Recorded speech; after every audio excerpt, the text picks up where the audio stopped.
O conhecimento amplia a vida. Essa frase nunca fará tanto sentido quanto quando nos referimos aos profissionais de saúde.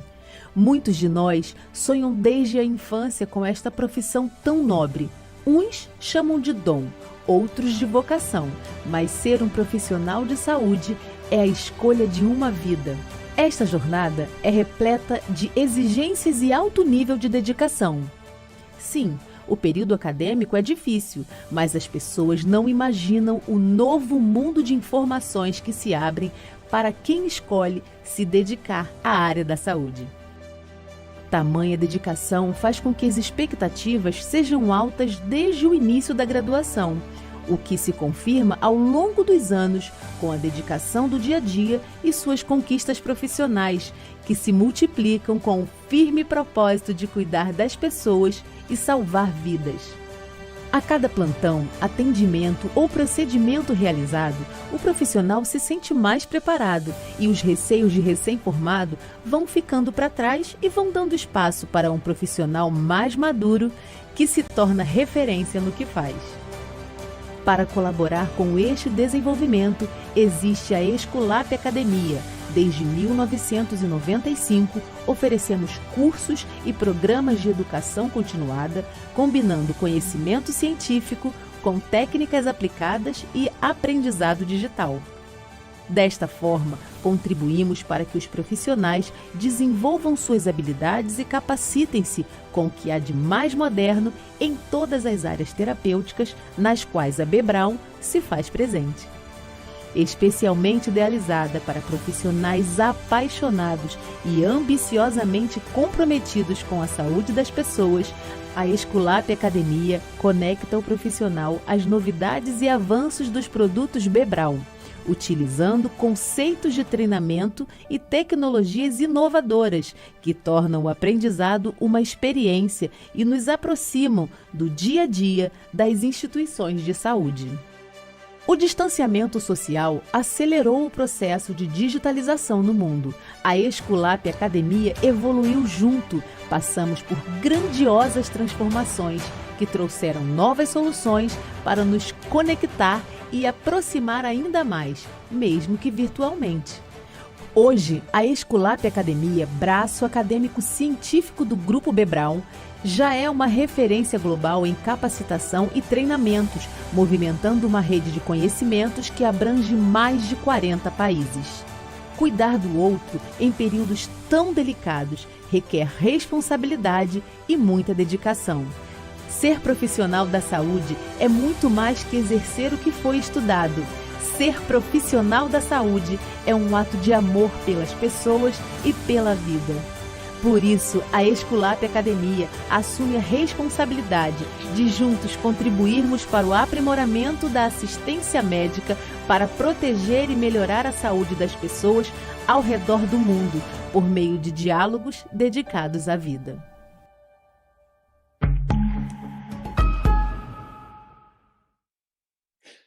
Boa noite a todos. É com um imenso prazer que nós damos início a mais um webinar e cumprindo com o nosso compromisso, que é o compromisso da Bebral, que é protegermos e melhorarmos a saúde das pessoas ao redor do mundo. Hoje a temática é extremamente relevante. Hoje a gente vai conversar sobre um assunto que é uma quebra de paradigmas. O tema diz o seguinte: quebrando mitos sobre biofilme. Vamos quebrar esses mitos, e para quebrar esses mitos e trazer atualização, os consensos e algumas discussões sobre casos clínicos, esse webinar é praticamente internacional, porque nós estamos com a nossa amiga Carol, que é colombiana, né, Carol? Já vou deixar você se apresentar, mas antes disso vou fazer uma leitura do seu currículo. Então, quem vai fazer essa fala para nós é a Carol Viviana Serna Gonzalez. Ela é enfermeira, especialista em estomaterapia, mestre em ciências, com foco em biologia celular e tecidual, doutoranda do Programa de Enfermagem na Saúde do Adulto da Proesa, da Escola de Enfermagem da USP, faz parte do grupo de pesquisa em enfermagem e estomaterapia da USP, e é representante da SOBEST, na Confederação Latino-Americana de Feridas, Estomias e Incontinências. Bom, eu já falei essa frase 2 vezes, mas para a gente quebrar os mitos sobre biofilmes e discutir sobre esse que pode ser, se não for, que não é pode ser, é um dos grandes vilões para o processo de cicatrização. A palavra é sua, Carol. Muito obrigada, Emanuel. Eu quero agradecer você por essa introdução. Eu gostaria de agradecer também todo o time que está por trás deste webinar, apoiando a ideia de estudarmos os mitos sobre o biofilme e a importância do biofilme, de termos conhecimento sobre o biofilme na nossa prática clínica, inclusive fazermos implementação das evidências científicas que existem agora na literatura para conseguirmos restituir a cicatrização dos pacientes com lesões crônicas, inclusive agudas, que podem cronificar. Então, muito obrigada pelo convite, por todo o suporte, pela sua moderação aqui. Então, vamos falar da atualização dos consensos e de alguns casos clínicos. E como o Emanuel falou, eu sou colombiana, mas faz um bom tempo que eu estou no Brasil, sou filhinha brasileira. Obrigada a todos vocês pelo acolhimento. Sou muito orgulhosa da enfermagem brasileira e de tudo que tem me ensinado durante esses últimos 9 anos. No Brasil, então, se sintam orgulhosos da classe profissional que vocês têm, porque é líder na América Latina, e os olhos dos colombianos, mexicanos, chilenos estão sobre vocês. Estão olhando vocês como exemplo em várias áreas, especificamente na área de estomaterapia. Então, super parabéns por isso e muito obrigada. Então, para darmos início, vamos, para aquelas pessoas que não tiveram aproximação ao assunto do biofilme, vou fazer uma conceitualização inicialmente, depois vamos ver o que o consenso de infecção, publicado em 2022, em março desse ano, trouxe, além de novas literaturas que estão surgindo, inclusive um novo documento da EUMA, publicado recentemente, faz 2 semanas, sobre o assunto. A EUMA é a Associação Europeia do cuidado de indivíduos com feridas, e depois a gente vai ver as evidências específicas sobre os componentes ou produtos, princípios ativos contra o biofilme como tal, na diversidade do nosso toolkit, ou nossa caixa de ferramentas de antimicrobianos para combater a infecção superficial e profunda em pacientes com feridas. Então, o Emanuel já me apresentou, muito obrigada por isso. Eu tenho que agradecer também a Escola de Enfermagem da USP e o grupo de pesquisa em enfermagem e estomaterapia, inclusive pelo meu projeto de doutorado, que é com base no qual eu vou mostrar algumas informações. Então, na prática clínica, a gente se depara muito com essa situação. Lesões cronificadas, que levam muito tempo, anos e anos abertas. Aqui temos uma imagem à sua esquerda de um paciente com lesão por pressão, com tecido desvitalizado, necrose inclusive, e vocês vão ver que se a gente avaliar por meio de fluorescência, que é uma luz violeta que incide na ferida, e que em resposta avalia a presença de carga microbiana acima de 10 a 4 vezes de unidades formadoras de colônia, esse é o tipo de paciente complicado que muitas vezes recebemos nos ambulatórios. Essas fotos são parte do meu projeto de pesquisa de doutorado e foi avaliado pela comissão de ética e tem o TCL assinado do paciente. E vocês podem ver, então, que a carga microbiana, os micro-organismos estão presentes no leito da lesão, especificamente onde está a necrose, o tecido necrosado, mas não só ali, como na cobertura retirada. Isso se correlaciona com sinais e sintomas que a gente já conhece, como, por exemplo, o edema. Vocês podem ver aqui o avaulamento. Esse paciente não tinha um eritema claro devido a cicatrizes anteriores e à cor da pele dele. Então, olha que interessante o desafio na avaliação clínica dos pacientes a depender da sua cor de pele. Esse é um tema de pesquisa que a gente deveria ter no Brasil, é como avaliar certos sintomas, como, por exemplo, o eritema, ou hiperemia em pacientes de cores negras ou pessoas com cor de pele escura. Outro sinal e sintoma seria o odor, que estaria positivo nesse paciente, o aumento do exudato e o tipo de exudato, que seria purulento, inclusive nesse caso escuro e espesso, como vocês podem ver aqui nos restos do curativo anterior. Quando a gente avalia outros sinais e sintomas mais profundos, como, por exemplo, a temperatura, vocês podem ver na região perilesão uma temperatura inferior à temperatura da própria lesão. E aqui tem várias coisas para a gente analisar. Eu só estou trazendo a colação, só estou trazendo na mesa sinais e sintomas clássicos que a gente considera como indicadores de infecção.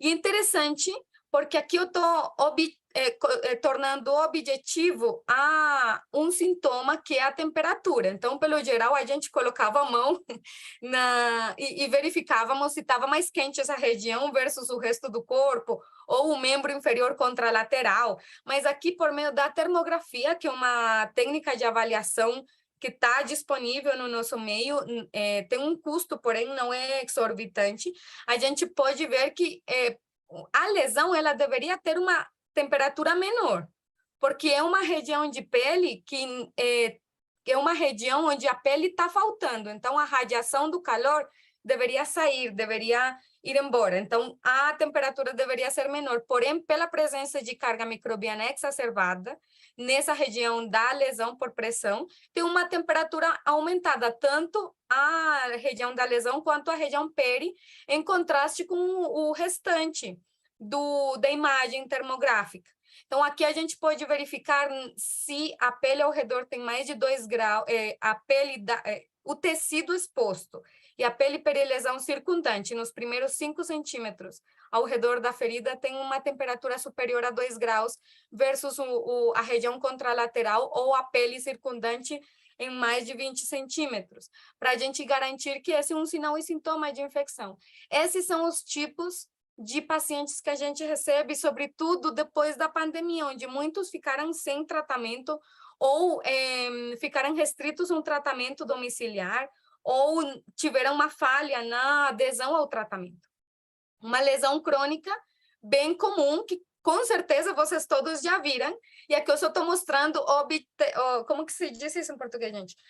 Tornando objetivo, porque não consegui falar a palavra objetivisando. Bom, tornando objetiva a carga microbiana e a temperatura. Olha que interessante, a gente não consegue ver a temperatura olho nu, só com o termômetro infravermelho, ou inclusive a termografia, e eu não consigo ver a carga microbiana, eu cheiro a carga microbiana, eu posso avaliar objetivamente os sinais e sintomas. A gente precisa organizar muito bem isso para fazer um racional de como tratar ferida infectada, né? Temos outra categoria de casos, que são os pacientes com lesões de membro inferior. Por exemplo, essa paciente com lesões recorrentes de mais de 30 anos de evolução, onde vocês não só podem ver o eritema extenso, também podem ver várias alterações na pele perilesão, o exudato aumentado, odor presente, e a celulite por meio de uma hiperemia nos membros inferiores, ambos, inclusive com linfedema também. Então, esse é um caso grave, um caso de infecção de tecidos profundos, onde tudo começou por uma infecção superficial, mas evoluiu para uma infecção de tecidos profundos. E o que eu faço ali, então? Eu preciso trabalhar em conjunto, aplicar os consensos e trabalhar em conjunto com um time multidisciplinar. E esses casos estão no momento agudo. Estão no momento agudo onde realmente tem sinais e sintomas positivos. Eu preciso, inclusive, envolver em ambos os casos o time multiprofissional para fazer uma antibioticoterapia sistêmica. Inclusive, nesse caso específico, aqui dessa senhora, foi identificado um micro-organismo bem raro e foi necessário fazer um tratamento sistêmico por meio de PIC, catéter central de inserção periférica. Então, claro, são casos que estão no momento agudo, mas a gente também recebe casos que são lesões que não têm grandes sinais e sintomas de infecção, porém a ferida não avança, não evolui, não tem uma evolução de pelo menos 10% no score da avaliativo, pode ser o PUSH, o Betz-Jensen, ou qualquer instrumento que formos utilizar, ou inclusive uma diminuição em 10% da área da lesão entre um e outro curativo, ou entre uma e outra semana. E, nesse sentido, o que a gente faz com esses pacientes? A gente precisa avaliar os fatores que nesse paciente, tanto os etiológicos como aqueles associados ao atraso da cicatrização. E um deles é a presença do microbioma da ferida, é a presença de infecção, a presença de biocarga ou de carga microbiana na superfície ou nos tecidos profundos da lesão, que podem gerar sintomas ou não, nem todos os pacientes vão ter sintomas. E segundo esse artigo publicado em 2014, chamado do microbioma das feridas, a gente sabe que todas as lesões, lesões agudas e lesões de difícil cicatrização ou crônicas ou complexas, elas têm carga microbiana presente. Essa carga microbiana se torna importante desde o ponto de vista clínico quando cresce com respeito à sua carga, que seria a concentração desses micro-organismos, quando tem presença de uma diversidade microbiana elevada e os micro-organismos presentes numa fase de proliferação e invasão, eles são patogênicos, ou seja, o nível de virulência é alto, significa que eles podem se aprofundar nos tecidos e aprofundar no tecido subcutâneo e atingir tecidos profundos e nobres, como, por exemplo, o periósteo, o osso, o tendão, ou inclusive órgãos.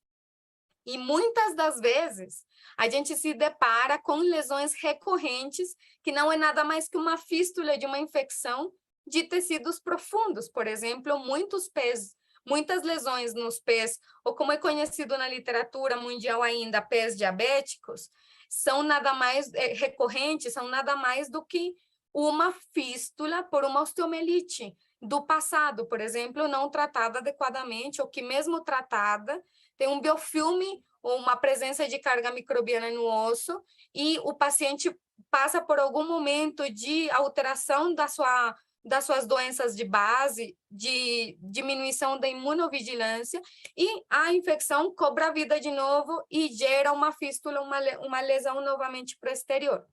Então, o microbioma, esse é um exemplo, mas o microbioma das feridas, ele é novamente definido pela carga microbiana, ou seja, a concentração, pela diversidade microbiana, os tipos de micro-organismos, e o que tanta diversidade vai ter, se tem só gram-negativos, ou gram-negativos mais gram-positivos, junto com fungo e vírus, e se dentro deles tem alguma presença de patógenos de importância clínica.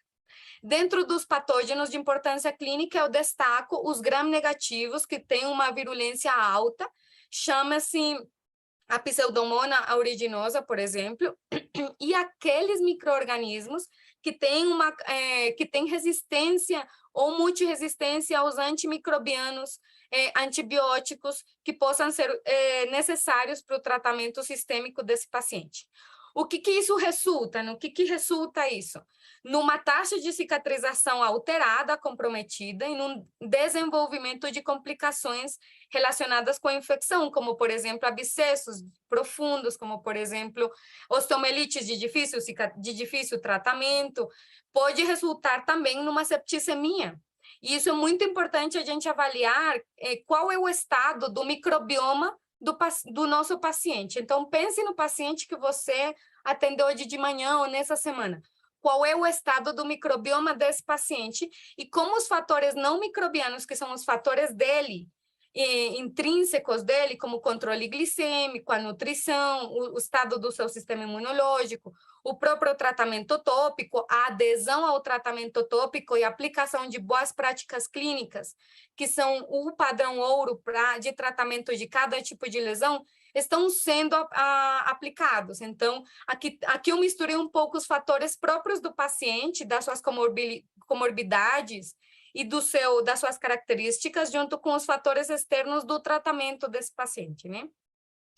Então, avançando um pouco, para esses pacientes que não têm uma infecção aguda, mas que o microbioma da ferida está instaurado e que são feridas de muito tempo, essa é uma meta-análise que sempre mostramos nas discussões sobre biofilme, porque talvez o estudo mais importante na área de biofilme até agora foi publicado em 2017 no Journal of Wound Care, e essa meta-análise mostrou que ao redor de 61% a 89%, com média em 78,2% de pacientes com feridas de difícil cicatrização têm biofilme.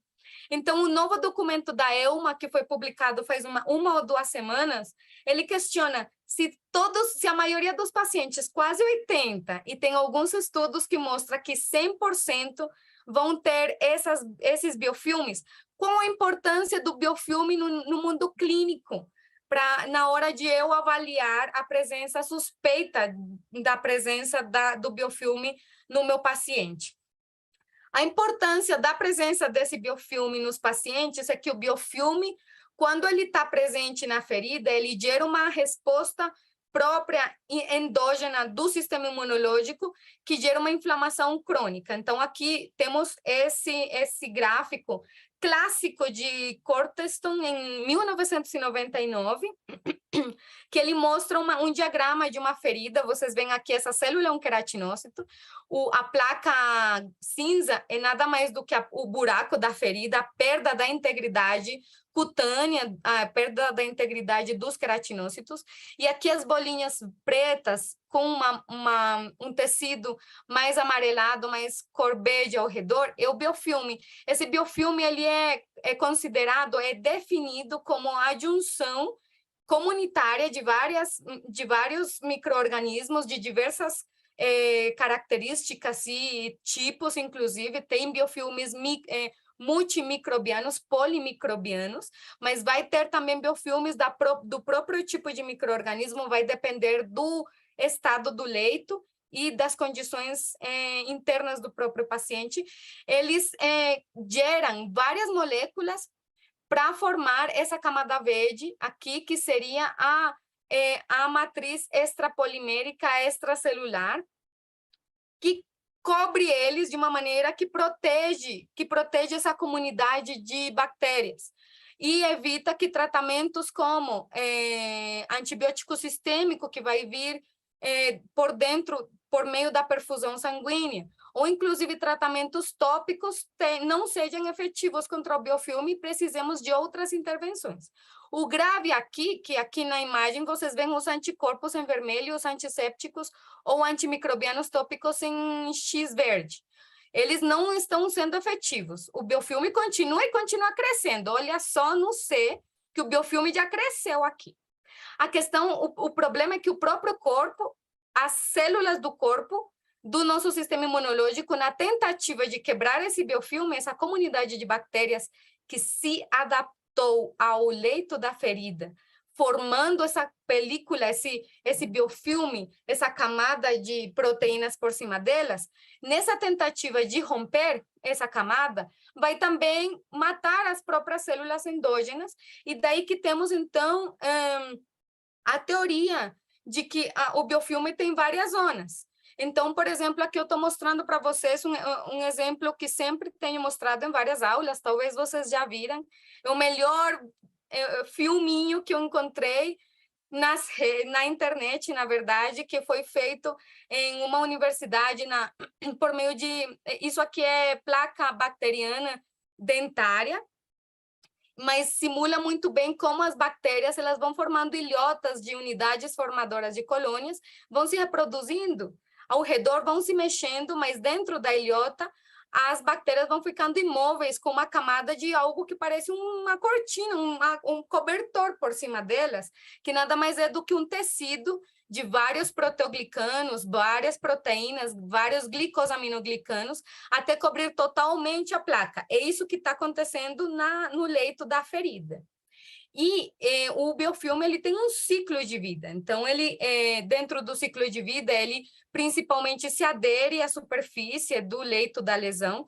Posteriormente, essa adesão se torna não reversível, se expande, e dentro da expansão, algumas bactérias são mantidas como senescentes, elas ficam mais adormecidas para estarem prontas de um modo metabólico mais diminuído.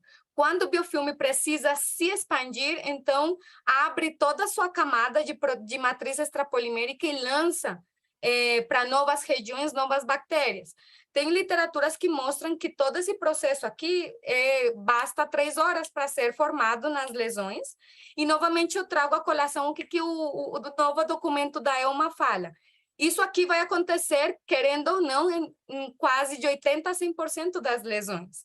Mas naquelas lesões onde o biofilme está gerando um atraso na cicatrização por conta da toxicidade do próprio tecido, já seja porque o micro-organismo penetrou demais nos tecidos e atingiu tecidos profundos, ou porque o biofilme está evitando as margens avançarem a cicatrização propriamente do fechamento da lesão. Então, aí temos uma importância clínica onde a gente precisa agir e cumprir as boas práticas clínicas em cada tipo de lesão e as práticas clínicas gerais para o tratamento de biofilme.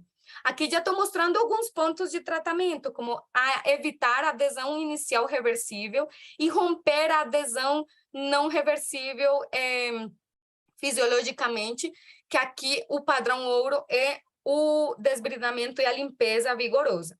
Tem um grupo, isso trago como atualização, até agora não tive oportunidade de aprofundar tanto como nesse webinar aqui, nas atualizações. Tem um grupo da Dinamarca, que é da Holanda, na verdade, europeu, que eles trabalham bastante, na verdade é Dinamarca mesmo, eles trabalham outras teorias de como o biofilme funciona. E eles trazem aqui o modelo para entender o biofilme, onde temos várias zonas. Então, a zona mais externa é o paciente, todos os fatores intrínsecos que já mencionamos. A seguinte zona é a zona 4, onde está toda a inflamação, os fibroblastos, que são essas células daqui, os polimorfonucleares, fazendo uma inflamação importante. Esse seria o tecido circundante na lesão e tecido subcutâneo. Temos a zona 3, que é uma zona de guerra, já no leito da lesão, onde a gente coloca todas as coberturas antimicrobianas. A zona 2, onde está o próprio biofilme. E a zona 1, onde tem cada ilhota de biofilme, que pode ser unimicrobiana, e a junção de várias ilhotas de biofilme unimicrobiano podem formar um biofilme polimicrobiano. Então, esse grupo vale a pena para quem gosta de fazer um acompanhamento das pesquisas na área básica, acompanhar os estudos desse grupo da Europa. E, bom, nos últimos 5 anos, vários documentos foram saindo sobre... temos vários consensos sobre o tratamento de ferida infectada, desde o próprio posicionamento da World Union of Wound Healing Society sobre o manejo do biofilme, até o consenso desse ano, que saiu esse ano. Então, precisamente, trouxe um resuminho do que o consenso de infecção trouxe esse ano. É interessante porque muitas pessoas foram no site do Grupo Internacional de Infecção de Feridas para baixar o documento que foi publicado em março, e ele tem 3 capítulos que eu gostaria de mencionar. O primeiro capítulo é sobre risco de infecção, olharmos para o paciente que tem risco de infecção e fazermos intervenções específicas sobre esses pacientes. O segundo capítulo é especificamente sobre o tratamento e prevenção de reformação de biofilme. E o quarto é sobre todas as estratégias de boa administração da nossa caixa de ferramentas de antimicrobianos para não depararmos com um futuro sombrio de não termos mais prata, mais PHMB que funcione, ou outros antimicrobianos que não funcionem em pacientes com lesões crônicas e complexas. Então, é a prevenção da resistência microbiana. Esse documento vale a pena a leitura, ele ainda não está em português, mas a Sobest já começou algumas ações para a sua tradução, e ele já está traduzido em várias línguas asiáticas, é claro, eles são muitos, né? E está traduzido especificamente em espanhol, então a leitura em espanhol não é muito difícil, né? Vocês podem acessar o documento em espanhol, caso não se sinta muito confortáveis em avaliar o documento em inglês. E logo vai ter o documento em português. E o que fala esse documento, que foi feito o download dele de uma maneira massiva, tanto que o site do International Wound Infection Institute esteve fora do ar por vários meses por conta do número excessivo de acessos que teve o documento. Imagina a importância que tomou o cuidado de feridas depois da pandemia. Então, vale a pena a gente verificar algumas coisas, como, por exemplo, que o próprio documento ele traz um grupo de recomendações sobre avaliação. Então, para o tema biofilme, eu gostaria de destacar os sinais e sintomas, desculpem, da suspeita, que podem ser considerados como suspeita de biofilme. Só um minuto.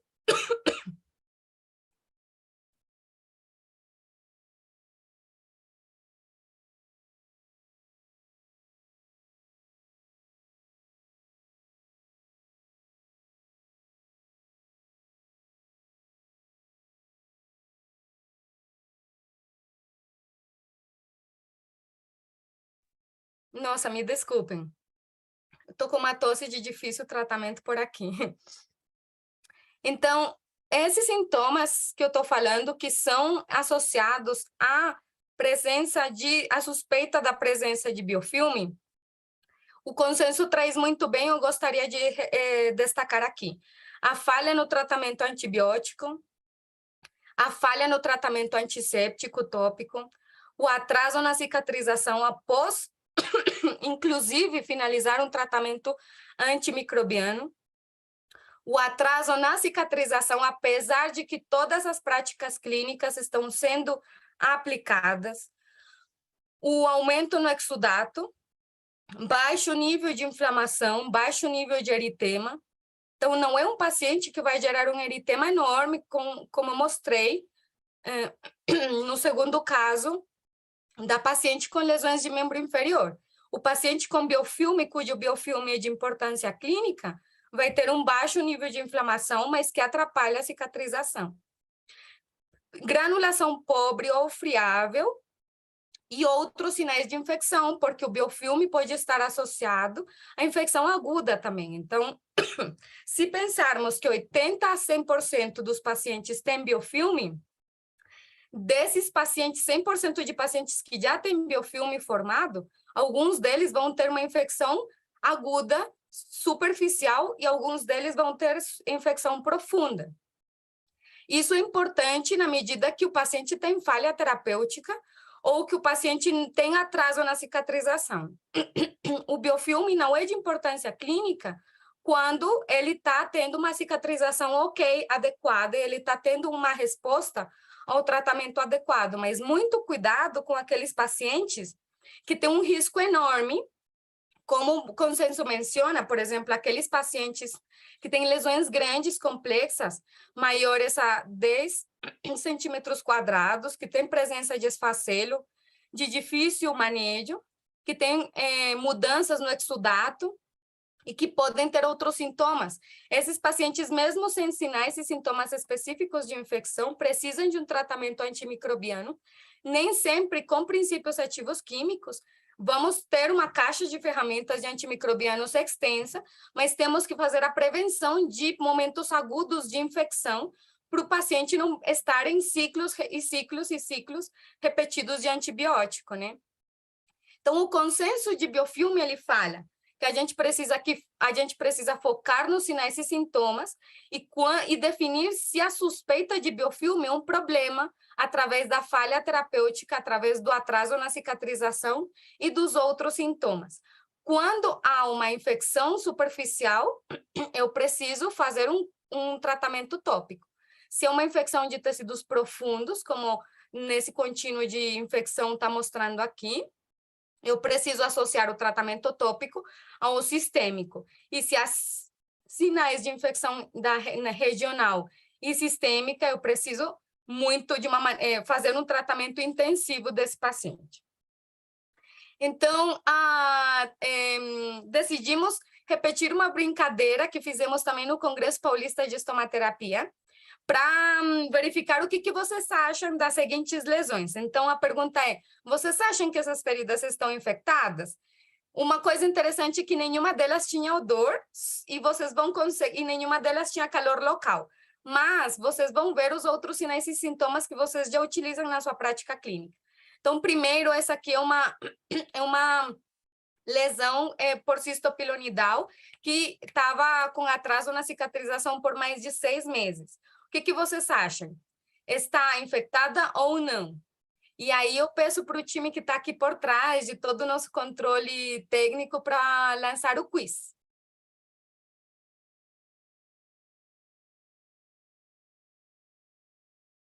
E a segunda lesão, então, é essa, que é uma lesão por pressão de uma paciente de 82 anos, que tem mais de 2 anos de evolução, e a pergunta é, será que essas feridas estão infectadas? Sim ou não? Esse é o momento, então, de lançar o quiz. Aí você pode falar sim ou não. Ambas têm uma só resposta, não é que uma está infectada e a outra não.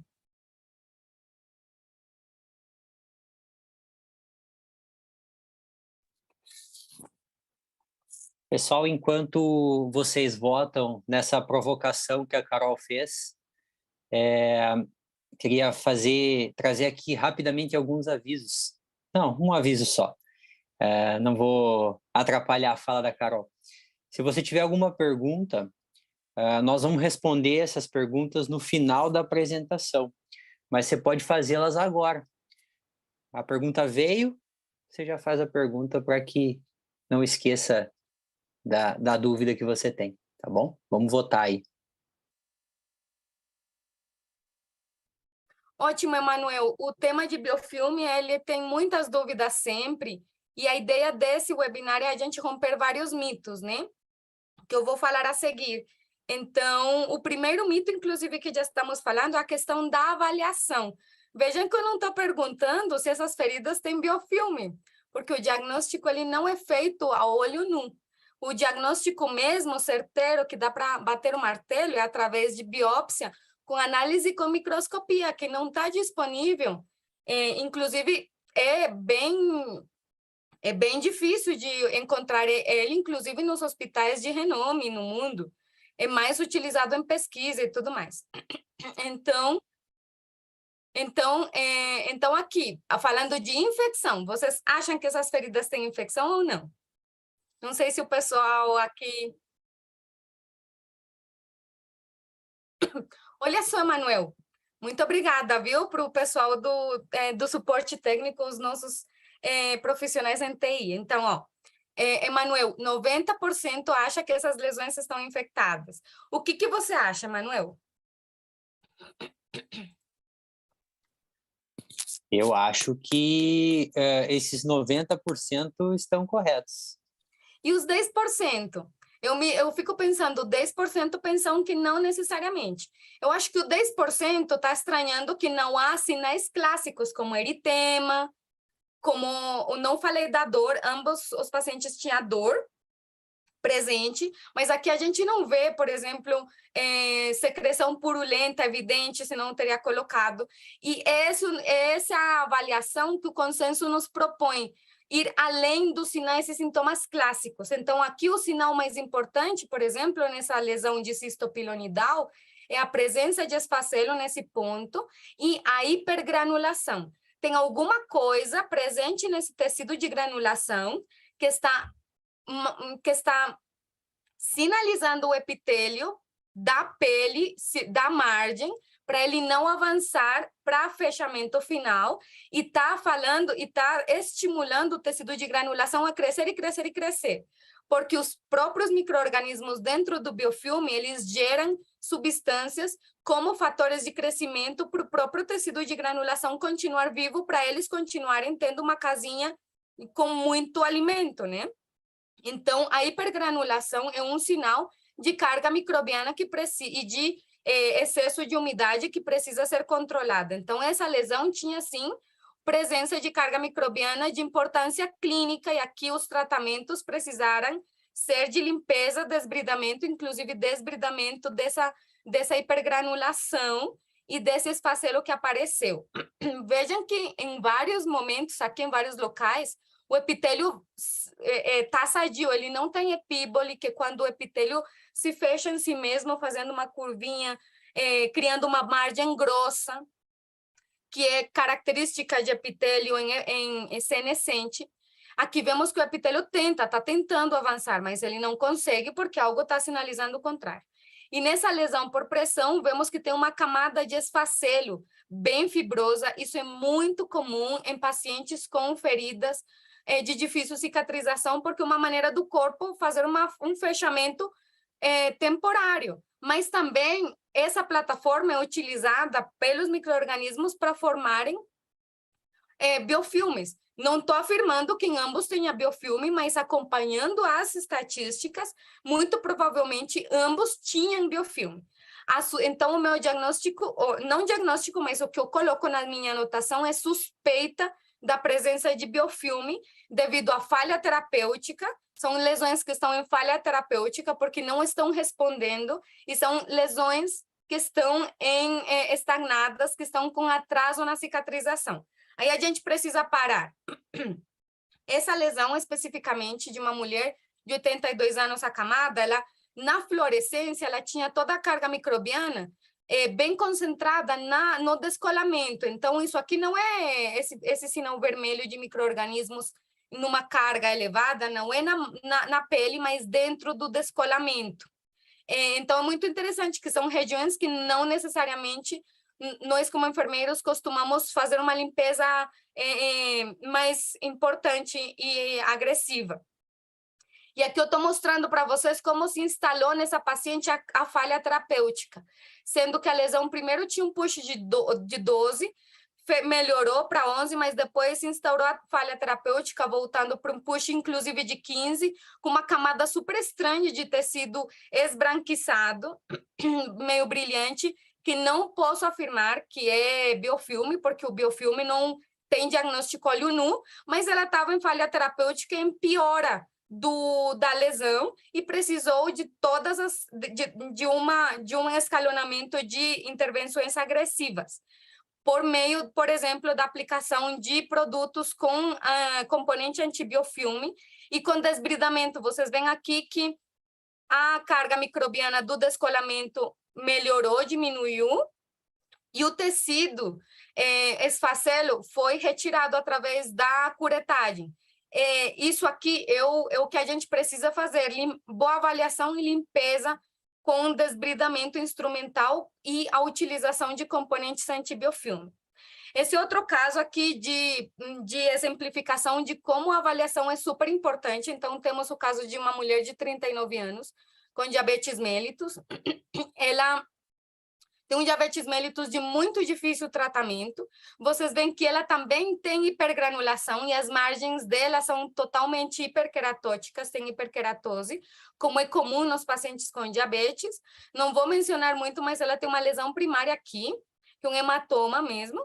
E na câmera da fluorescência, vemos que a carga microbiana está exacerbada por baixo da queratose, e que depois, nas margens, e que depois da retirada da queratose aparecem as bactérias aqui. Então, dentro da queratose, da camada excessiva de pele de queratina, as bactérias formam também seus biofilmes e ficam ali. Fizemos um teste que é mencionado na literatura, que por meio de uma membrana de nitrocelulose, é possível avaliar se tem componentes do biofilme, como, por exemplo, polissacarídeo, glicosaminoglicano, proteoglicano. Isso se faz com uma membrana de nitrocelulose que tem afinidade por esses componentes, e 100% da lesão estavam comprometidos com biofilme, especificamente os pontos mais profundos, que são esse daqui, especificamente esse daqui. Então, é interessante como não foi a presença de micro-organismos exacerbados não estava colocalizado com o biofilme. Faz sentido, porque o biofilme é uma casinha onde as bactérias estão ali de boa, protegidas, e quando tem oportunidade de ir e comprometer um tecido de uma maneira mais aguda, então o biofilme lança eles. E o tratamento dessa paciente, novamente, foi a limpeza e o desbridamento intensivo e a utilização de componentes antibiofilmes, além da aplicação das boas práticas clínicas, que no caso é a diminuição da carga plantar, o controle glicêmico e os curativos seriados com limpeza e desbridamento. Então, o primeiro ponto e mito que a gente quis avaliar através desse webinar, inclusive eu já estou estourando um monte meu tempo e peço desculpas para o Emanuel, é a questão da avaliação. A gente precisa aplicar, implementar nos nossos serviços e nas nossas instituições esse contínuo de infecção na ferida. E não só aplicar os acrônimos e listas de sinais e sintomas para infecção superficial e profunda, mas também aplicar os sinais e sintomas de presença de biofilme, de importância clínica. Posteriormente, precisamos, então, verificar em quais os pacientes estão em falha de tratamento. Quais pacientes estão estagnados? Você conhece na sua clínica de feridas, no seu ambulatório, no seu grupo de pele ou no seu home care, quais os pacientes que estão estagnados? Então, quando uma lesão ela consegue cicatrizar até 10%, até de 10% a 20%, nas primeiras 4 semanas, ela vai cicatrizar até o 3º mês completamente, isso em lesões crônicas. Mas se ela não conseguir ter essa evolução constante, ou inclusive se piorar, estamos na frente de uma lesão que não está melhorando e que está estagnada, muito provavelmente. Então, atenção especial à avaliação da falha terapêutica, que é um tema que temos começado a estudar bastante. Aqueles pacientes que estão eternamente com utilização de coberturas, com diversos antimicrobianos e não avançam. O que está acontecendo com o microbioma? Será que os micro-organismos em biofilme estão resistentes? O próprio biofilme já é um tipo de adaptação que confere a eles resistência. Então, esse é o primeiro mito. Eu preciso avaliar. Não dá para afirmar se tem biofilme porque precisa de biópsia com microscopia. Não tem problema, você tem todos os sinais e sintomas para avaliação de suspeita da presença de biofilme e é isso que você precisa colocar na sua anotação. O que o consenso internacional em infecção fala sobre o tratamento de biofilme como tal? Agora sim, o ponto mais importante. Fala que a gente precisa fazer aplicar um algoritmo de intervenções escalonadas, intensivas. Nos primeiros 4 dias, a gente faz desbridamento agressivo todo dia, se for possível, e temos que dar uma atenção aos fatores internos do paciente, ou seja, otimizar as condições clínicas do paciente. Se ele responder ao desbridamento à limpeza, então eu posso ir espaçando essa limpeza um pouco na seguinte semana. Até ele responder totalmente ao tratamento.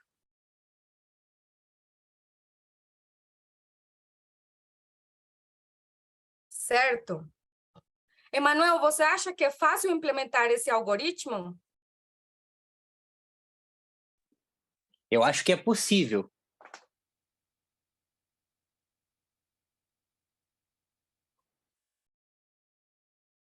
Exatamente, essa possibilidade é a única que precisamos. Se é possível, a gente pode fazer implementação de melhoras na nossa prática clínica.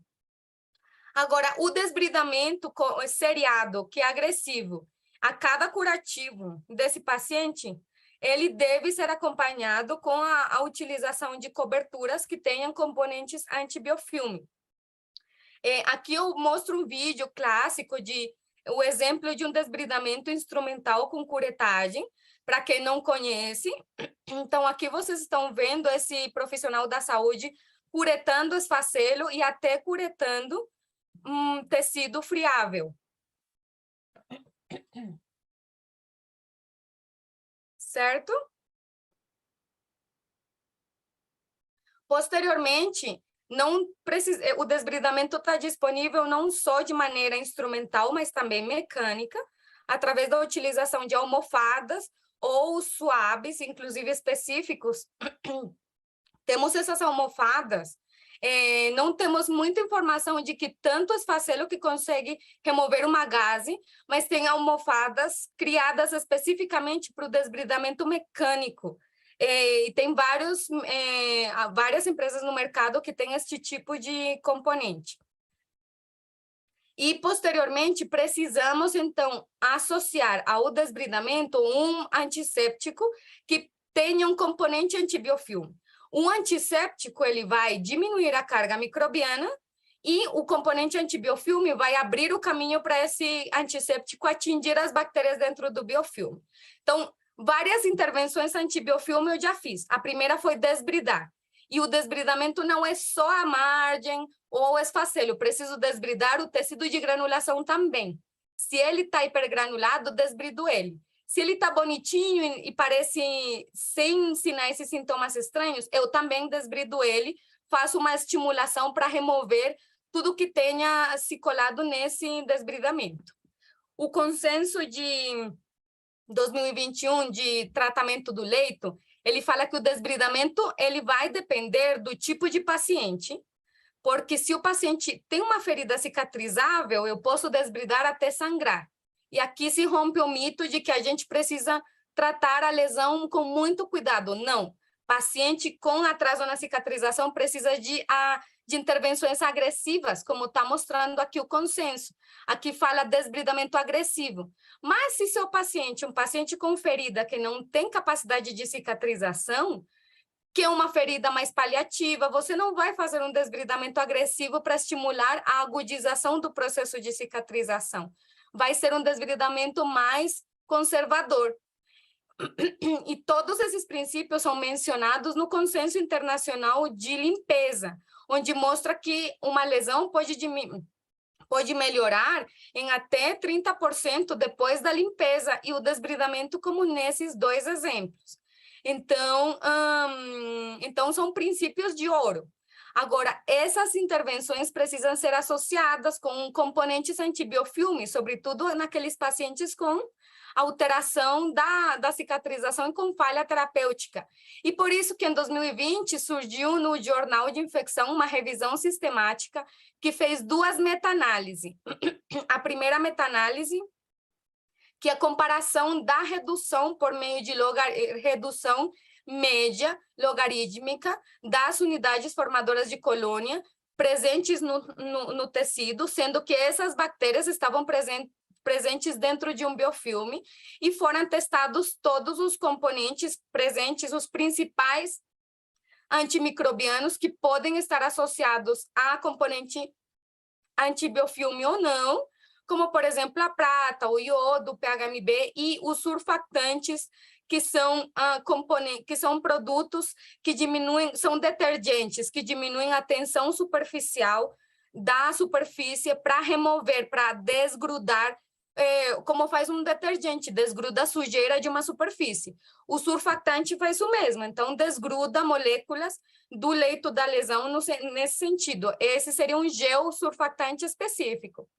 E foi visto que aqueles antimicrobianos com componentes antibiofilmes especificamente, como, por exemplo, nesse caso específico, é mencionado o PHMB com betaína especificamente, e também o iodo com cadexômero, que o cadexômero é um componente antibiofilme.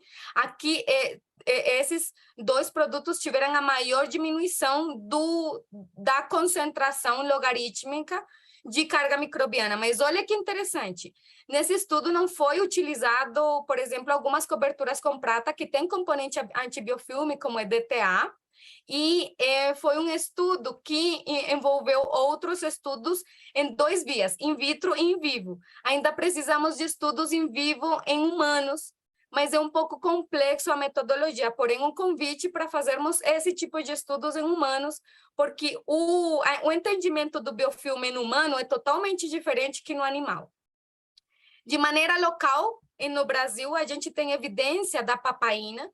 Então, aqui nesse estudo, a gente pode ver que a papaína, 10%, ele conseguiu diminuir a carga microbiana de pseudomonas, E. coli e Staphylococcus aureus, mas quando usada 10%, e especificamente tem alguns trabalhos in vitro que mostram que a papaína usada 100% Esse aqui foi a 2,5% que mostrou que rompe o biofilme, mas tem estudos que mostram que ela 100% pode diminuir, pode quebrar, porque uma enzima que rompe proteínas, então ela quebraria a matriz extrapolimérica, mas não temos estudos em humanos. Precisamos de pessoas que se interessem pela pesquisa para fazer este tipo de estudos.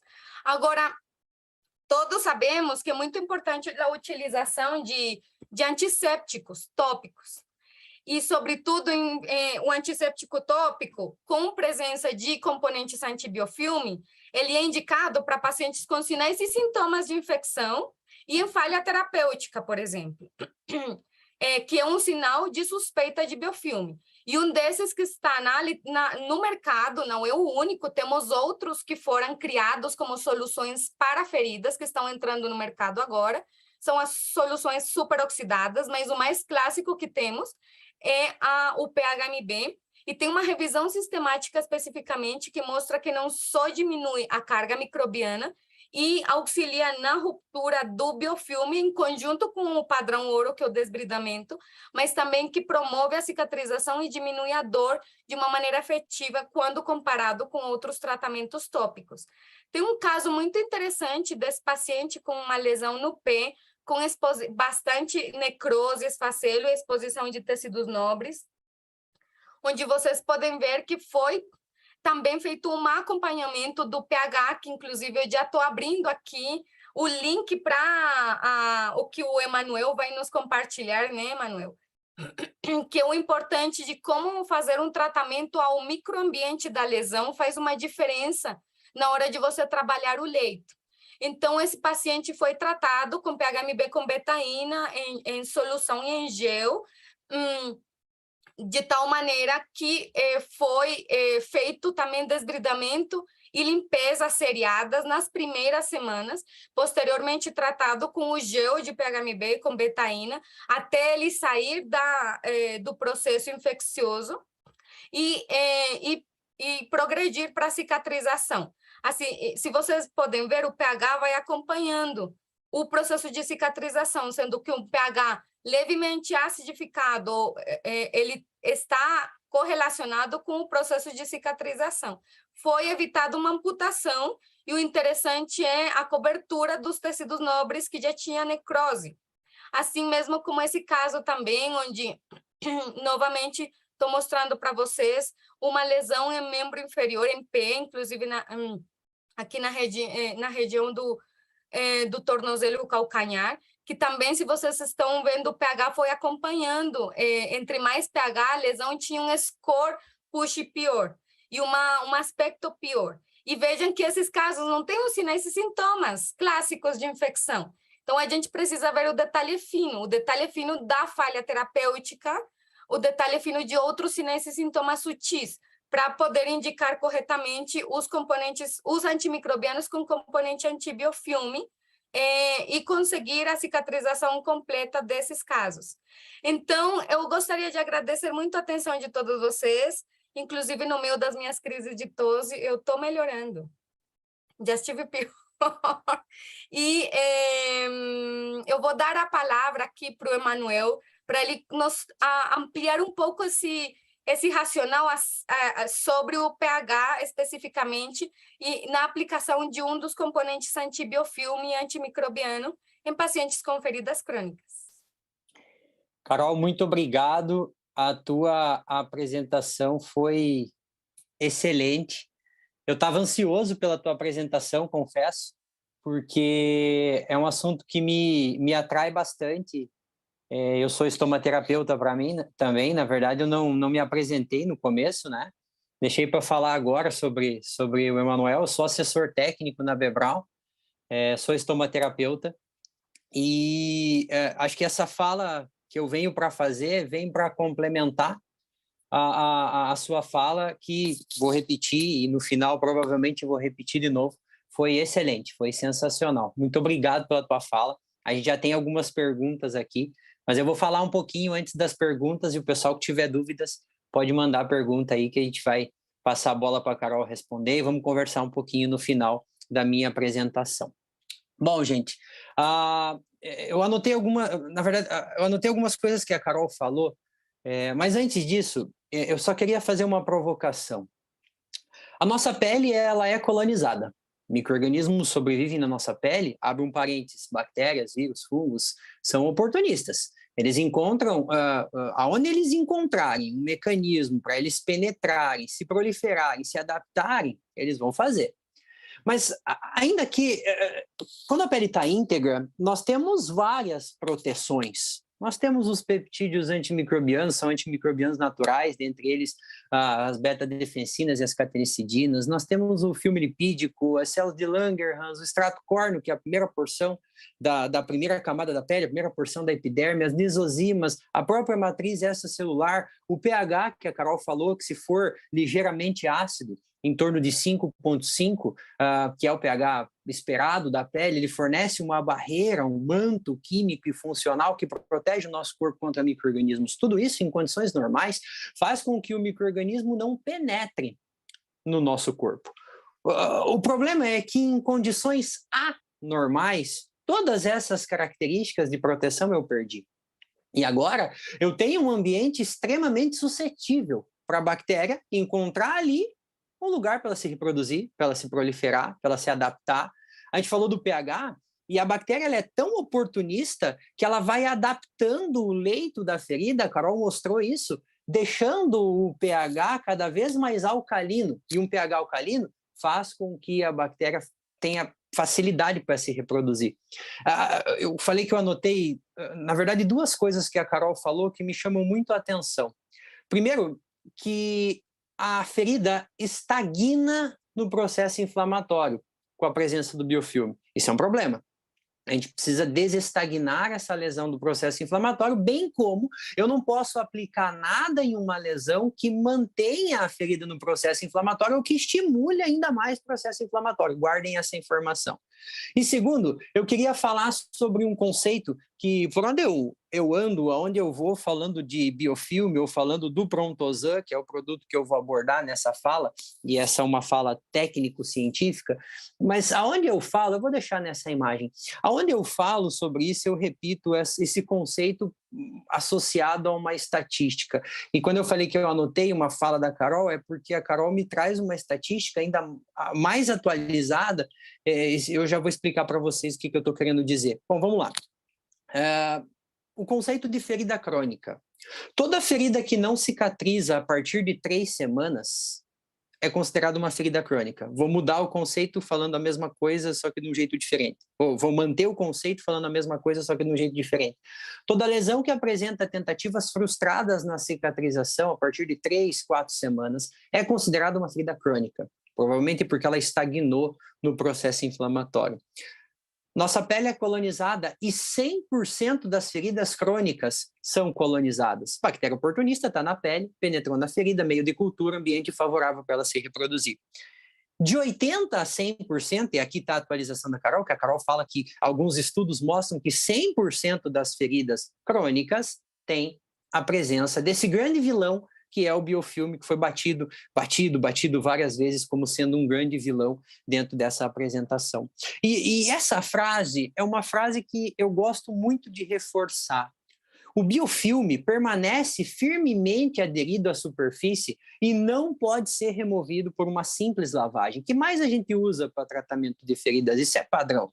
O soro fisiológico. Uma lavagem com soro fisiológico. Não estou falando que o soro não faz parte do processo de tratamento. O soro vai ajudar no desbridamento mecânico, ok, ele faz parte da limpeza da ferida. Mas, repito a frase, o biofilme permanece firmemente aderido, e em poucas horas a Carol falou que ele já está se aderindo, vamos dizer assim, ele permanece firmemente aderido à superfície e não pode ser removido por uma simples lavagem. O soro fisiológico está presente isso em todas as literaturas atualizadas, não remove carga microbiana. E é aqui que eu venho para falar de um produto da Bebral que contempla essa capacidade de remover o biofilme. Eu vou trazer essa literatura que vai me dizer o seguinte, o PHMB, polihexametileno biguanida, torna-se capaz de matar os micro-organismos que compõem o biofilme. Só que tem um detalhe. Além do conceito da ferida crônica, eu queria trazer um conceito lá da química, lá das nossas aulas de,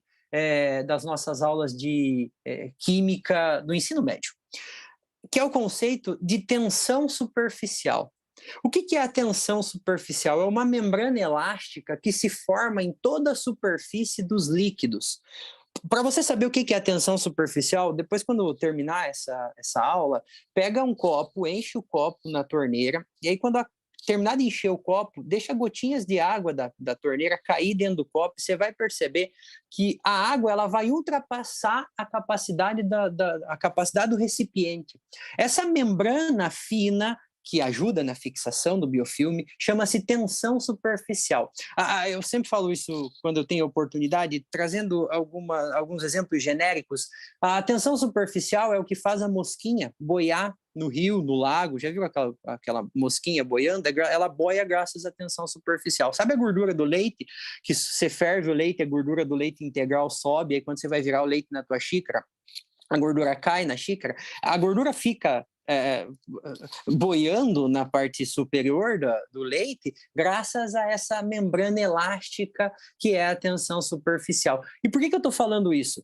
Porque para eu eliminar um biofilme, para eu matar os micro-organismos que causam biofilme, eu preciso achar um mecanismo para quebrar essa tensão superficial. E é aqui que atua o que nós chamamos de surfactante, que é essa substância que está abaixo do mais, que é a betaína. Então, quando a gente olha para a literatura, o composto PHMB mais betaína vai ser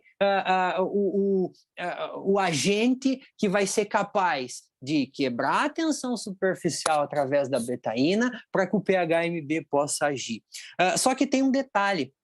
Existem alguns tipos de betaína. Eu vou falar de dois. Nós temos a betaína artificial, sintética, e nós temos algumas betaínas naturais. Só que as betaínas naturais, derivadas ou do coco ou do abacaxi, são tóxicas. Lembra que eu não posso aplicar nada na ferida, algo que seja citotóxico, porque eu vou acabar estimulando o processo inflamatório. E se eu estimular o processo inflamatório, a lesão não vai desestagnar? Então, eu não posso aplicar, ou melhor, preste atenção quando você for aplicar na lesão algum produto que tenha uma betaína que seja tóxica. E é por isso que eu falei com bastante carinho, não só pelo fato de eu ser Bebral, mas eu sou estomaterapeuta, eu já trabalhava com Prontosan muito antes de ser Bebral, sobre esse produto, que é o Prontosan. Porque o Prontosan tem na sua composição uma betaína que não é tóxica, que se chama undecilamido-propilbetaína. E agora, com a undecilamido-propilbetaína quebrando a tensão superficial e o PHMB podendo agir, eu tenho a capacidade que o produto oferece para destruir, para quebrar, para matar os micro-organismos que causam biofilme. Undecilamido-propilbetaína mais PHMB. Aqui eu não tenho citotoxicidade e eu vou garantir, de fato, que a lesão desestagne do processo inflamatório. Vou repetir, undecilamido-propilbetaína mais o PHMB. Precisa lembrar o nome. O nome é complexo mesmo. Lembra só desse nome que está na parte superior do slide, Prontosan. E olha o detalhe, é uma solução estéril.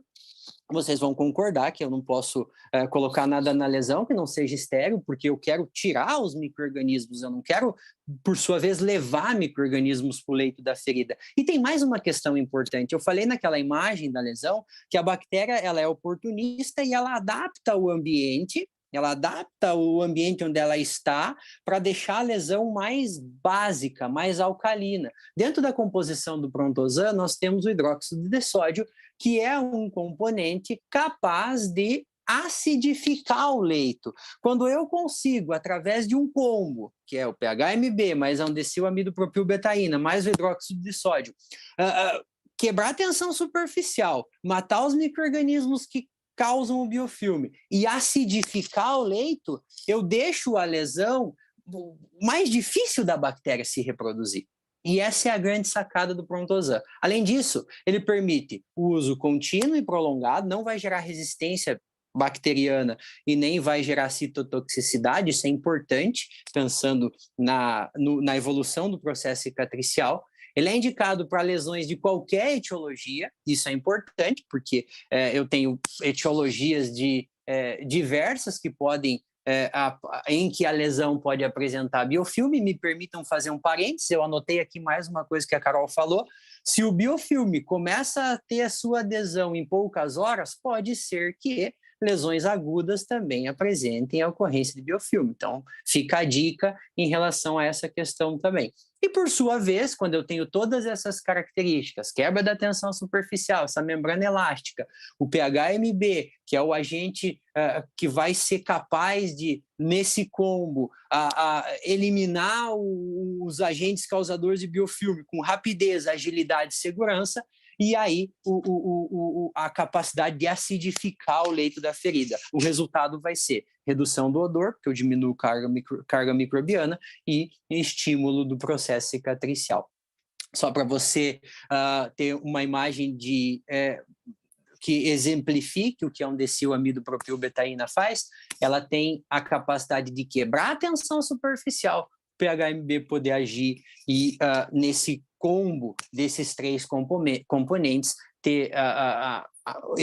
poder acidificar o leito da lesão e aí atrapalhar a vida das bactérias, vamos dizer assim. A título de curiosidade, a primeira imagem que eu mostrei era do Prontosan líquido, solução, e nós temos também o Prontosan gel. O Prontosan gel, ele tem um efeito, vamos dizer assim, um efeito a mais, porque o fato dele ser gel faz com que ele garanta o gerenciamento do microclima, proporcionando para a lesão umidade e temperatura ideal. Quando eu proporciono umidade e temperatura para a lesão, o que eu vou garantir? O que eu vou oferecer? A possibilidade de desbridamento autolítico.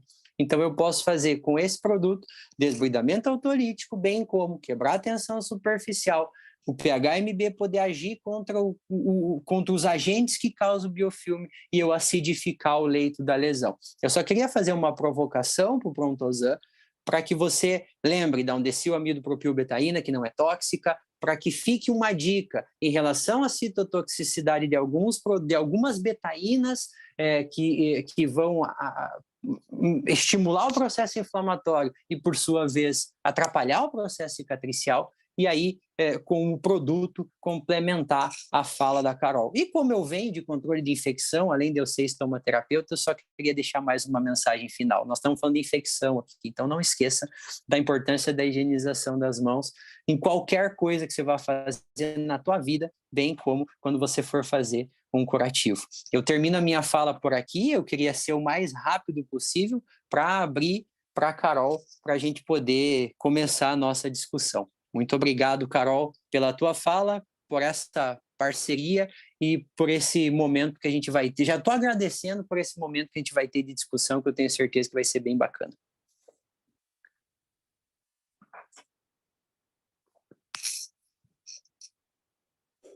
Muito obrigada, Manuel, e super parabéns pela sua apresentação. Adorei os esqueminhas que você mostrou de como os componentes vão quebrando, vão diminuindo a tensão superficial e vão quebrando a membrana extrapolimérica do biofilme. Muito interessante. Nada como uma imagem que fala mais que 1000 palavras, né? Então, muito interessante, muito legal. Bom, acho que a gente tem um monte de perguntas, Emanuel, mas você que manda, então vamos lá. Então, vamos lá. Vamos lá, vou começar fazendo a primeira. Eu acho que é uma pergunta bem interessante, porque vai nos nortear para as próximas perguntas que estão por vir. Carol, em que situação nós conseguimos afirmar se a lesão tem ou não tem biofilme? No nível clínico, bom, não, a resposta a isso é que só através de uma biópsia seriada de vários locais da ferida, coletada com boas práticas de coleta de amostras, né? Que não pode ser a mesma pinça utilizada para desbridamento, que tem que ser depois da limpeza e do desbridamento, inclusive da degermação do local. Quando é coletada uma amostra seriada de vários pontos da ferida e elas dá negativo, inclusive com análise de microscopia, aí a gente pode falar a ferida não tem biofilme. Mas imagina, eu não vou criar 7 buracos na minha ferida só para ver se não tem biofilme, né? Então, é uma coisa muito restrita à pesquisa quem faz muita coleta assim, de biópsia seriada é no intraoperatório mesmo, ou em pacientes que têm sinais e sintomas, e a gente precisa verificar no tecido profundo se o micro-organismo já chegou lá. Então, por exemplo, tem vários estudos que estão avaliando a validade preditiva da punção aspirativa para diagnóstico de infecção profunda, de tecidos profundos. É muito interessante que, às vezes, o micro-organismo, na maioria dos casos, o micro-organismo que ele é importante clinicamente é aquele que penetra mais. A pseudomonas, ela forma biofilmes bem profundos, é o que mais profundo chega. Mas bactérias multiresistentes também chegam mais profundos. E vejam que nos queimados, por exemplo, mais de 50% após a primeira semana de internação na unidade de queimados já estão colonizados com bactérias multiresistentes. Imagina os pacientes com doenças crônicas, com lesões crônicas. Então assim, para responder mais diretamente, como que eu posso afirmar que tem biofilme? Com diagnóstico de biópsia com microscopia seriada de várias regiões da ferida, ou aplicando o wound mapping, que é uma técnica que foi criada pelos japoneses. Aquela da membrana que eu mostrei não é uma técnica muito cara. Estão sendo feitos um estudo está validando a utilização no Brasil, mas mais do que afirmar que tem biofilme, é guiar o desbridamento nas regiões que tenham mais biofilmes que outras, né? Então, teríamos que trabalhar nessas metodologias menos invasivas de pesquisa, de diagnóstico. Agora, no nível clínico, não tem como a gente afirmar no nível clínico que uma lesão tem biofilme. Eu posso falar de suspeita de biofilme, sobretudo me baseando não nas características que a gente associa, como tem uma película de gelatinosa, porque pode ser que a película gelatinosa seja só um esfacelo, seja um exudato mais viscoso unicamente. Então, não posso afirmar. O que eu posso dizer, tem sinais e sintomas de suspeita de biofilme na presença daqueles sinais e sintomas do consenso, que é falha terapêutica, sobretudo se o paciente passou por antibiótico terapia sistêmica e a ferida melhorou durante o antibiótico, mas depois piorou novamente, aí eu posso realmente falar, provavelmente tem um biofilme e tem biofilme com bactéria multiresistente, certo? Então é isso, a combinação da avaliação clínica. É bem importante a gente fazer implementação dos algoritmos, que inclusive eu posso mostrar aqui também os algoritmos, os acrônimos de infecção de superficial e profundo, que não cheguei a mostrar na minha apresentação, mas eu mostrei um estudo dos indicadores clínicos da presença de biofilme, né, que são vários, e eles estão no consenso. Então, nas nossas anotações como profissional da saúde que cuida de indivíduo com feridas, você coloca sinais e sintomas sugestivos de presença de biofilme. A maioria dos instrumentos utilizam o corte de 3. Se tiver mais de 3, é porque ele muito provavelmente tem biofilme mesmo. Legal, Carol. Só fazendo um complemento, você falou da Pseudomonas. Em controle de infecção, a gente fala que a Pseudomonas é uma bactéria, microbiologicamente falando, que adora a água, né?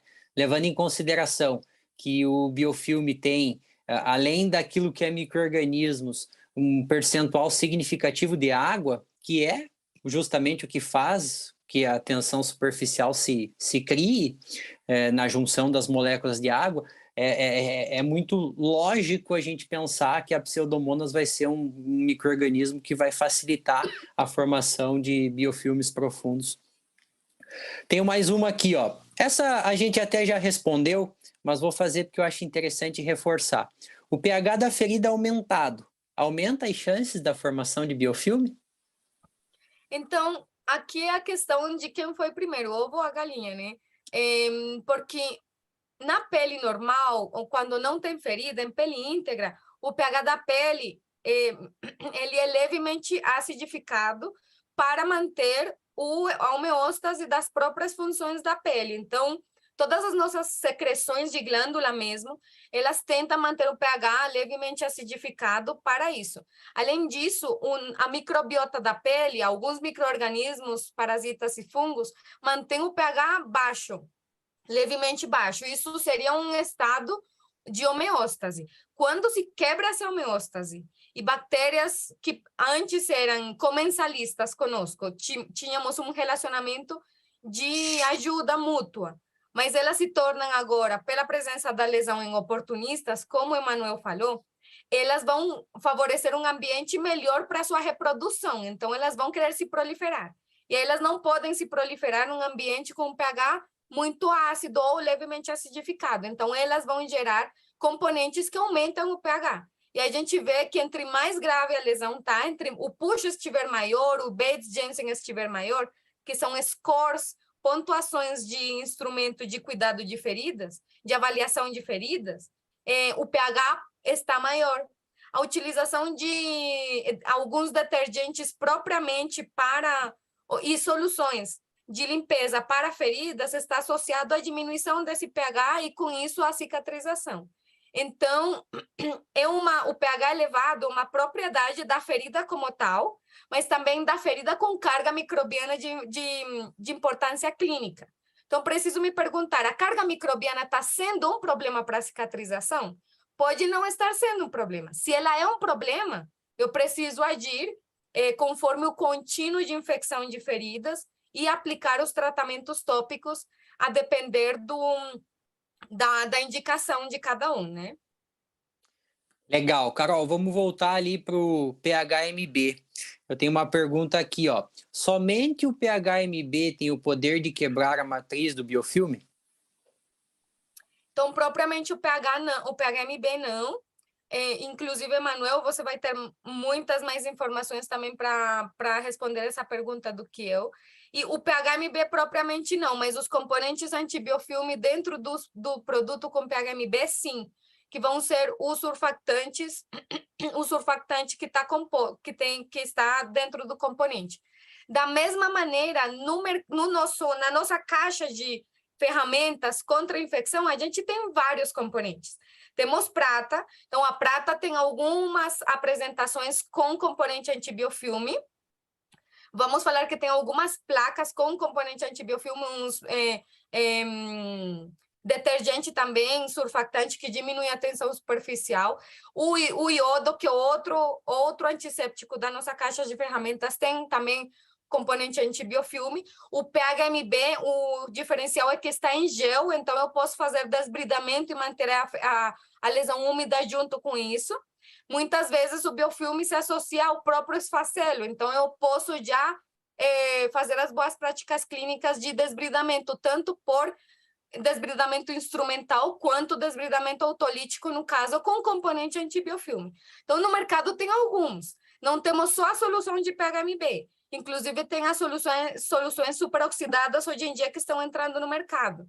Mas soluções de limpeza, especificamente com componente antibiofilme, então temos especificamente o Prontosan, que tem a menor citotoxicidade. Mas tem outros componentes antimicrobianos no mercado com capacidade de quebra do biofilme. Mas veja que não é o antimicrobiano em si, é um adicional que tem esse antimicrobiano para facilitar a quebra do biofilme. É isso aí. Acho que você falou uma resposta super completa, mas reforço aqui a undecilamido-propilbetaína, que não tem menor citotoxicidade, parafraseando você, e é a undecilamido-propilbetaína quem vai quebrar a tensão superficial, quem vai ser o tensoativo, o surfactante, para que possa acontecer essa quebra da matriz polimérica. Uma pergunta aqui que diz assim, ó, esse instrumento utilizado para avaliação da fluorescência seria o Moleculite? Isso mesmo, a câmera que estamos usando no meu projeto de pesquisa, ela gera uma luz violeta, ela se chama Moleculite, não está disponível no Brasil ainda, é só para pesquisa mesmo, e ela gera uma luz violeta de 405 nanômetros, que seria a luz visível, né? Uma luz violeta visível. As bactérias em alta concentração de microbiana, de unidades formadoras de colônias, elas recebem essa luz, processam e geram um sinal de fluorescência, que a própria câmera, que é nada mais do que um iPad, captura e nos mostra em cores. Então, nela, a gente avalia a Pseudomonas aeruginosa em cor ciano, que é um azul meio verde, e em vermelho o resto dos micro-organismos. Dá para ver fungo, dá para ver uma gama enorme de carga microbiana. Segundo a empresa, dá para ver a presença de biofilme, uma coisa que eu ainda não analisei os meus dados para afirmar, mas tem sido muito interessante a utilização desse meio objetivo de ver a carga microbiana ao tempo real dos atendimentos, porque o paciente se engaja, aumenta a aderência do tratamento do próprio paciente, o desbridamento, a aceitação do tratamento é maior quando o paciente vê que realmente tem bactéria e está em vermelho, gente. Muito interessante. Agora, tem uma curva de aprendizagem de utilização dela, e depois de um tempo a gente vê a importância, como que o próprio instrumento de avaliação é suficiente. Então, a correlação, por exemplo, do odor e do atraso na cicatrização com a presença da carga microbiana exacerbada é muito nítida. Então, se eu não tenho nenhuma dessas tecnologias, mas se eu uso bem meus instrumentos clínicos, sobretudo os algoritmos, que eu vou te pedir uma permissão para te mostrar, não algoritmo, como que chama? Acrônimo. O acrônimo específico de infecção superficial e profunda, que são os checklists, tem vários, tem o STONS, tem esse que é o Upper e Lower, que já foi validado em inglês e precisa ser validado em português, ele inclui dor, mas temos outros, como por exemplo o STONS, não me lembro do outro nome, mas nesses dois tipos de instrumentos, que são compostos por acrônimos, na presença de 3 sinais e sintomas, a gente vai já dizer que esse paciente tem infecção superficial ou infecção profunda. Aqui é muito importante ver que ele inclui dor, porque nos outros acrônimos do STONS não tinha dor, e que a avaliação do calor precisa ser objetiva por meio de termografia ou termômetro infravermelho. E esse estudo fez a correlação desses acrônimos com a moleculite, que é a câmera de fluorescência, e viu que 88% das lesões que foram positivas pela moleculite também foram positivas pelo score, e 81 deles foram confirmados por cultura de biópsia, né, gente? Porque a biópsia, o SWAB, ele é utilizado mais para vigilância, mas a cultura de tecido profundo é muito importante quando a gente suspeita infecção profunda, para então pedir ao time prescritor, que é o time de médicos, especificamente eu ressalto a importância de ter nos nossos, como parceiros dos nossos ambulatórios, o time de infectologia para fazer o tratamento sistêmico em conjunto com o tópico, né? Então, é bem importante. E se, além disso, eu tenho sinais e sintomas de suspeita de biofilme, aí eu preciso utilizar um antimicrobiano que tenha a atividade antibiofilme. Isso é bem importante. Quando o paciente estiver na ausência desses sinais e sintomas, eu posso utilizar outras categorias de antimicrobianos, como aqueles de princípio ativo físico. Sobretudo, se meu paciente tem risco de infecção elevado, como aquele com comorbidades de difícil controle, idades, extremos de idades, ou doenças que atacam o sistema imunológico, como doenças autoimunes, ou inclusive HIV, AIDS. Então, é muito importante nesses pacientes sempre utilizarmos antimicrobianos, e temos no leque não só os de princípio ativo químico, mas também os de princípio ativo físico, e dentro dos de princípio ativo químico, que seriam indicados para essa presença de sinais e sintomas, vejam que precisa ter componente antibiofilme quando tenhamos a falha terapêutica e os sinais e sintomas de suspeita de biofilme. Então, mais ou menos esse é um resumão de indicação de tratamento. Tenho certeza que todo mundo que está nos assistindo vai terminar esse webinar com muita vontade de conhecer mais sobre biofilme, sobre quebra de tensão superficial. Então, para você que está nos assistindo, fica atento aí às programações da Vevral, que esse é um primeiro evento e a gente já está organizando algumas agendas presenciais em todas as regionais do Brasil. E a Carol vai estar com a gente, vários palestrantes, referências vão estar com a gente. E o legal vai ser que a gente vai poder ir acompanhando a evolução do teu trabalho, né, Carol? Que vai provavelmente trazer muita inovação e muitas coisas bacanas aí que vão contribuir para a assistência, para a cicatrização como um todo. Bem legal. Vou fazer mais uma aqui, ó. Essa é uma provocação boa. Aqui você atribui as opções restritas em termos de antimicrobianos para a limpeza de feridas, considerando estudos recentes sobre ácido hipocloroso no Brasil, e só temos acesso a soluções de PHMB com betaína. Provocação legal. Tá sem áudio, Carol?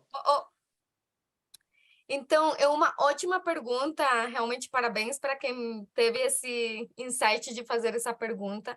É incrível que a gente utilize hoje em dia muitos produtos de maneira não adequada para a limpeza de feridas. Mas na ausência de boas soluções e de um leque maior de produtos criados para feridas, muitos centros públicos, inclusive privados, utilizam, por exemplo, clorexidina de germante, entre outras coisas, para fazer a limpeza, porque a limpeza é necessária, precisa ser feita e ponto, né? Então, mas a gente precisa saber que muitos das soluções presentes que estão nas farmácias, elas são para pele íntegra, que as únicas que foram criadas para realmente, na bula do produto, tem escrito que é para ferida aberta, são aquelas, como, por exemplo, o PHMB, soluções de PHMB, e agora estão entrando no mercado soluções super oxidadas, especificamente. Não conheço trabalhos que mostrem a capacidade da solução superoxidada em romper o biofilme. Então, na medida que vão aumentando a presença desses produtos no mercado, vamos conhecendo a literatura e as evidências científicas. Por enquanto, temos uma meta-análise a favor do PHMB com betaína e, inclusive, ainda precisamos de mais estudos em humanos, né? Então, isso é bem importante de ser sabido. Agora, a limpeza, Emanuel, não sei se você queira falar um pouquinho do tempo de limpeza, porque não é só uma passadinha. Eu preciso fazer primeiro uma limpeza com a solução inerte que utilize, isotônica que eu quero utilizar, já seja de soro fisiológico ou água filtrada limpa. Depois eu tenho que fazer uma limpeza antisséptica antes do desbridamento para evitar a translocação bacteriana para tecidos profundos, e posteriormente aí eu posso fazer um tratamento com a solução antisséptica para favorecer a remoção do biofilme. Acho que isso também estava nas perguntas, Emanuel, já aproveitando o gancho. Me deu a deixa boa. Inclusive, estava lendo essa pergunta agora. A pergunta é assim, ó, Prontosan líquido, Prontosan solução, agindo na lesão por 10, 15 minutos, procede? Vamos lá. Quando a gente lançou o Prontosan, essa era, de fato, a recomendação, 10, 15 minutos, deixar a lesão embebida com Prontosan, e para qual é a ideia? Quando você deixa a lesão com uma gase, por exemplo, embebida com Prontosan, você vai fazer com que a amido propilbetaína quebre a tensão superficial, PHMB possa agir. O detalhe é o seguinte, hoje a gente já tem evidências científicas que esse processo é muito mais rápido. A gente já tem artigos aí falando de quebra da tensão superficial com 2 minutos. Mas, de fato, complementando o que a Carol falou, a gente precisa deixar o produto agir em contato com o leito da ferida. Se a lesão tiver uma infecção local muito profunda, ou grosseiramente falando, muita infecção, vamos trabalhar aí com 10 minutos. Se a lesão não tiver com muita infecção, é tudo muito subjetivo falar assim, né? Mas tem todos os critérios clínicos, inclusive a Carol falou, com 2 minutos a gente já tem quebra da tensão superficial pela amido propilbetaína e a capacidade de destruição dos micro-organismos causadores de biofilme com o Prontosan.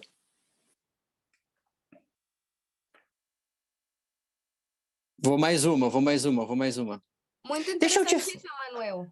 Porque tem uma boa prática clínica que é reconhecer que o próprio PHMB, quimicamente, ele tem um tempo de saturação na ligação dele os seus outros componentes, como a betaína, com o próprio esfacelo, a própria carga microbiana e o próprio biofilme.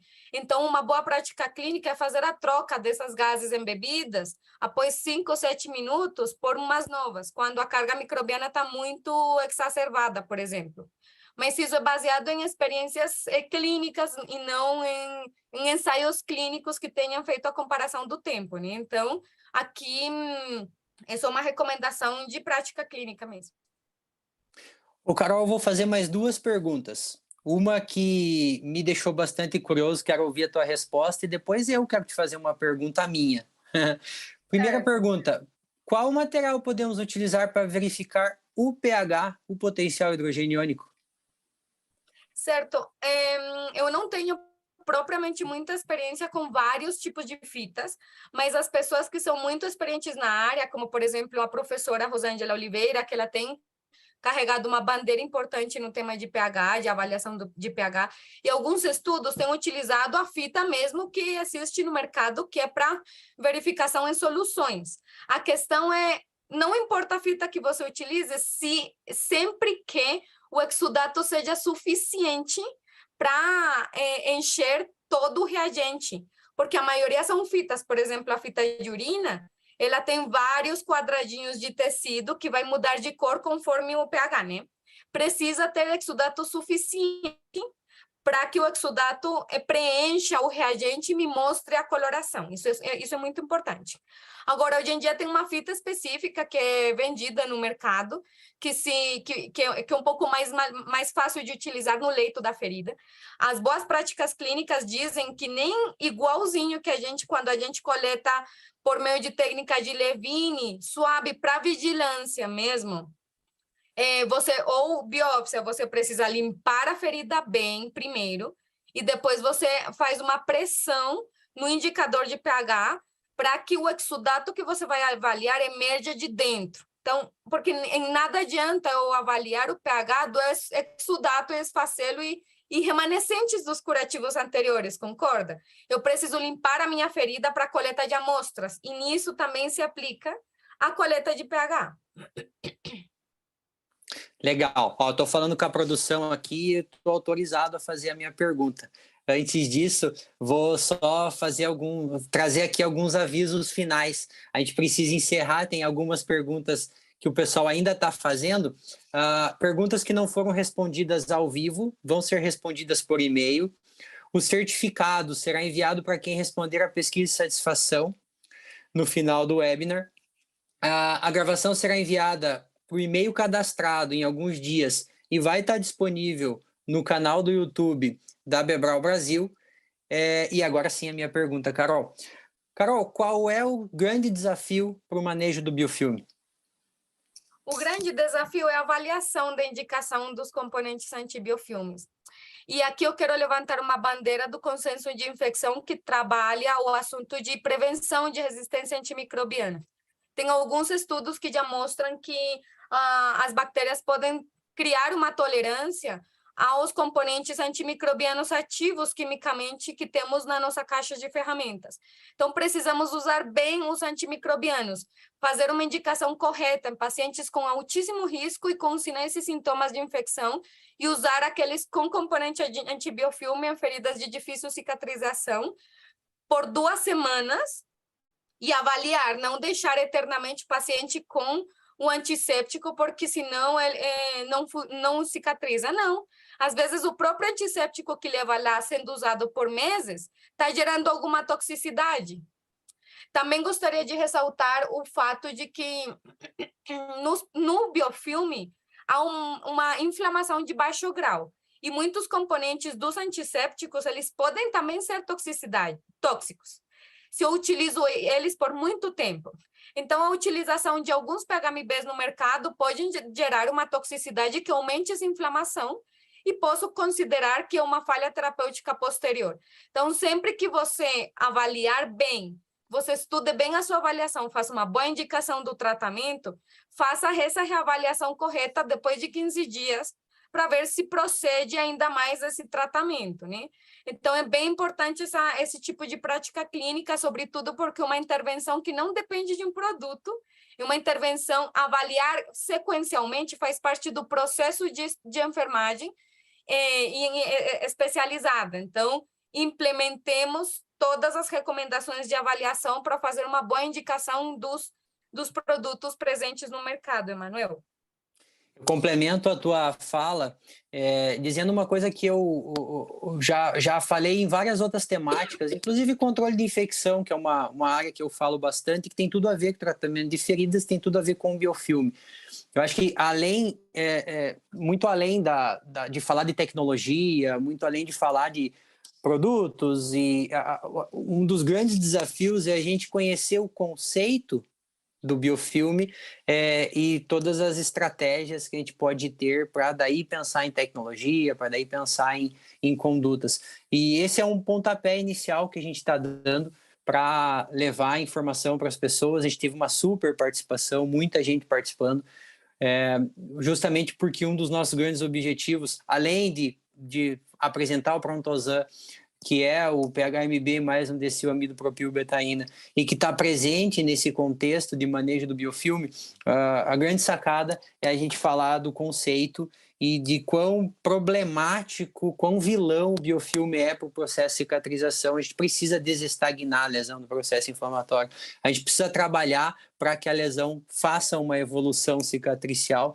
Isso impacta na vida do paciente, tem impactos financeiros. Então, acho que esse é um pontapé inicial, a gente vai conversar muito mais sobre isso. Eu quero te agradecer, passar a bola para você deixar a tua mensagem final e dizer que eu estou muito feliz, porque eu estou me sentindo internacional, porque eu estou no Brasil e você está em Bogotá.